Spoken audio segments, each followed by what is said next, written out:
কত সময় বই রইলাম, এখনো কেউ আয় না কা? এ ছোট, এদিকে আয়। স্যার, আমি আপনাদের কিভাবে সাহায্য করতে পারি? তোদের এখানে কি কি পাওয়া যায়? আমাদের এখানে লাচ্ছি, কোল্ড ড্রিঙ্কস, আইসক্রিম সবই পাওয়া যায়। আচ্ছা শোন, তাইলে 2টা স্প্রাইট আর একটা চিপস নিয়ে আয় ভাইয়ের জন্য। আচ্ছা স্যার, ঠিক আছে।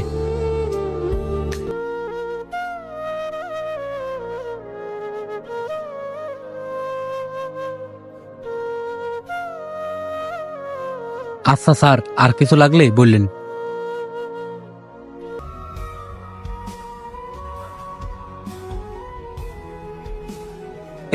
এদিকে আয়। হ্যাঁ স্যার, বলেন। জুতাটা মুছিয়া দে। স্যার, আমি তো রেস্টুরেন্টে জব করি, আমি তো জুতা মুছার কাজ করি না। তোরে মুছতে বলছি না? নেক্সট টাইম যেন বলা লাগে না, তাড়াতাড়ি মুছ।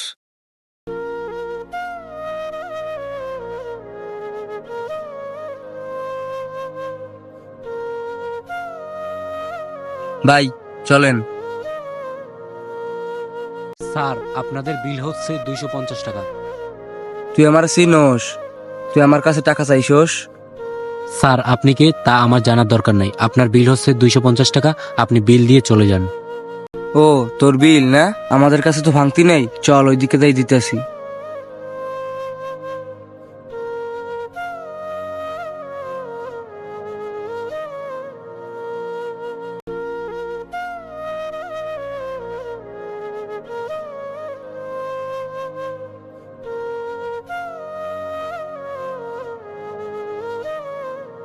আয় আয়, টাকা নিবি না? আয়। তুই টাকা নিবি না?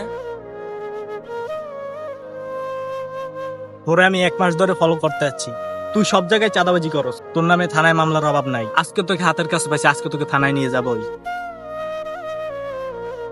Sir, thank you. আমাদের আশেপাশে প্রতিনিয়ত চাঁদাবাজ বৃদ্ধি পাচ্ছে। তারা দিন দিন গরিবের পেটে লাথি মেরে তাদের হক নষ্ট করছে। এদেরকে উপযুক্ত শাস্তি দেওয়ার জন্য আইনের আওতায় তুলে দেওয়া হোক।